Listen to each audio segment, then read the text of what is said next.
This is a guide to effective warding in the mid and late game in Dota 2. Your objectives from warding are to provide you information on what the enemy team is doing. You want wards to give you info on when they are setting up or planning to gank one of your players in a location. You also want information on when and where they are farming so that you can predict where that player farming will be in 15 seconds and set up a kill on them. It's vital in Dota to maintain the edge in the vision war, because if you have wards on the map, you can often spot the enemy team warding and can sentry their wards, leaving them with no vision and playing blind. On the flip side, they can do the same to you, so if they see you warding, they can just deward it. Therefore, one important point is to try and place a lot of your wards while smoked. You don't have to place every ward while smoked, but if you only have 1 or 2 wards left in stock and you have smokes on you, you should look to make an aggressive play and place the wards whilst doing it, rather than warding without using the smoke. Any wards placed whilst you're smoked are far less likely to be dewarded because they cannot have seen you place them. If you are not going to smoke whilst placing a ward, then you need to try and deward the surrounding area before placing your ward. This gives you a chance to find an enemy ward that may have spotted you either directly warding or walking to a location with the ward in your inventory, then walking back without it, indicating where you warded. If you do find an enemy ward when you place your sentry, try and be creative with where you put your observer ward, because they are likely to think you may have placed your observer ward where you dewarded and sentry it themselves. Sometimes in games you can tell that the enemy has vision of an area, which can give you a hint as to where to deward. Some of these are very blatant, such as attacking and using spells on people who are uphill or in trees, where they should be in fog, but for some reason the other team can see them. It must be because they have a ward on the high ground or on a cliff somewhere.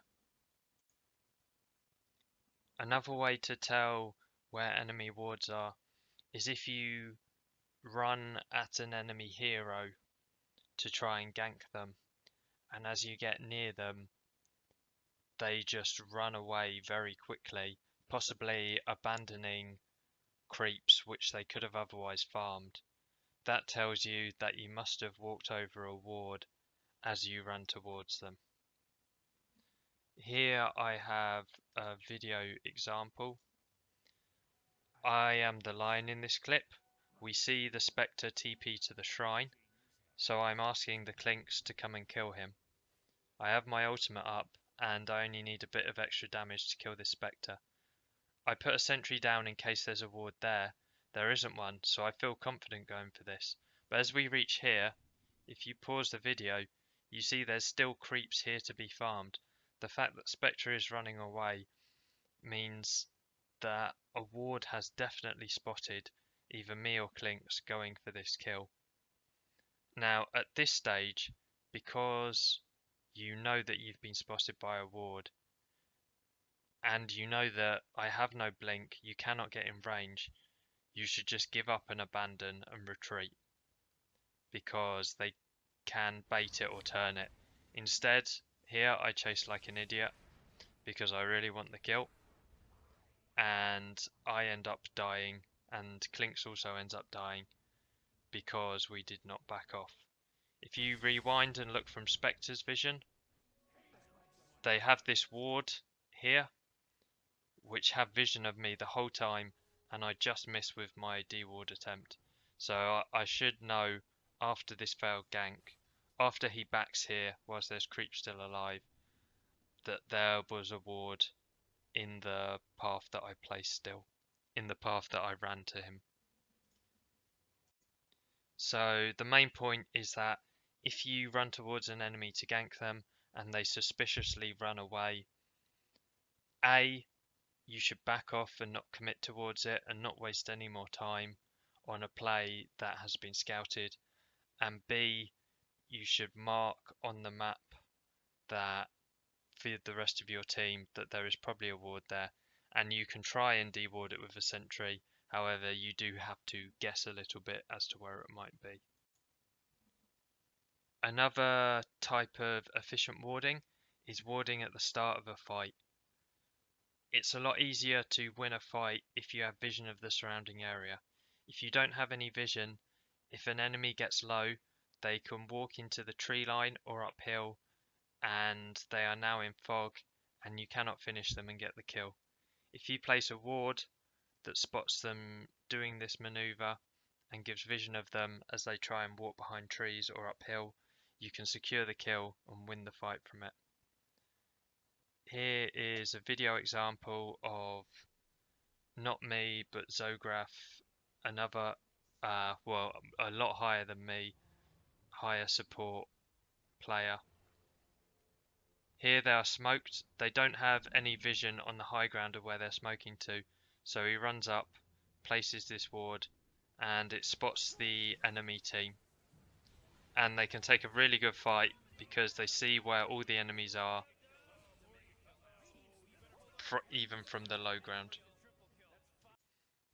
In most scenarios, placing deeper wards further onto the enemy side of the map is better than having wards on your own side of the map, because they A, spot rotations to lanes to gank your team earlier, and they also spot the enemy team farming more often, so you can get a better read on whether they are just AFK farming, whether they're trying to smoke and kill you, what they're actually doing.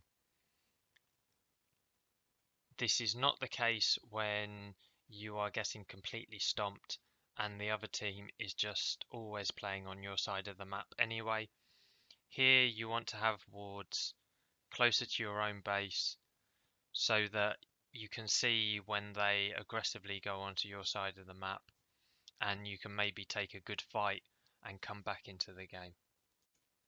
You can think of map control in Dota 2 like a flexible line which separates the map into two halves. This line defines which part of the map is safe for Radiant to farm without dying, which part of the map is safe for Dire to farm.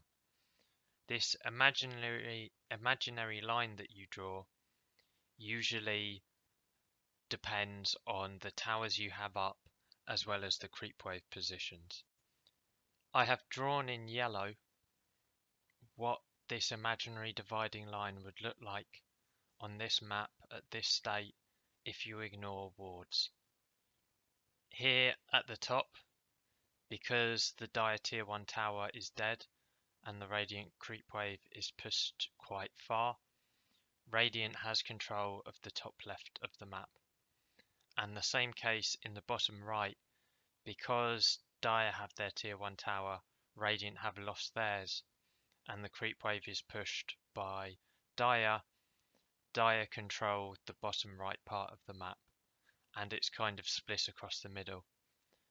Interestingly, this is actually the kind of default situation that you find a lot of games end up as, where Radiant takes this top tower, Dire takes this bottom tower, and rather than being a perfectly diagonal line across the map separating control, it's this weird kind of vertical lightning bolt where Radiant gets top left control, Dire gets bottom right control. Whilst using wards to extend this invisible line of control a little bit doesn't always make sense. It's still a nice way to think about it, and it can help guide you to put down some wards that are essentially always going to be useful. Here I'm just going to show you some of my favourite neat little trick warding spots where you can ward from low ground vision safely up to the high ground.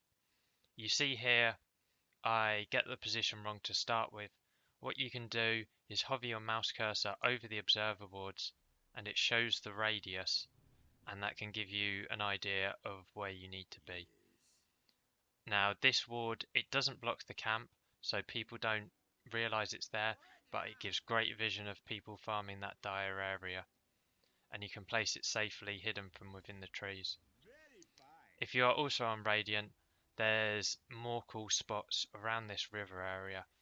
Usually Dire don't have vision of this river area, and you can place these high ground wards whilst hidden, which give you great vision of them farming their own jungle, and can also spot them rotating between their mid lane and safe lane. If you are on the Dire, there's not as many as of these cool spots, but there is this one where, especially if you want to take Roshan, you come in from here under the trees and you place an uphill ward just by their ancients. When it comes to wards in general that are good spots, anywhere is good really, so long as there's not too many trees obscuring the view and it's unlikely to be dewarded. There are some hills in the game, some cliff tops, which give a lot of high ground vision, but these are obvious spots to try and deward. Therefore, you should only ward these spots if you know you're about to take a fight in that area and they won't be able to deward before a potentially game-winning fight is over. A final tip that I just remembered is it's sometimes a good idea to not place the observer wards yourself, but to give them to your other support, your 4 position, especially if they are an invis hero like Ricky, Bounty Hunter or Treant. They can get wards far deeper into the map without being noticed.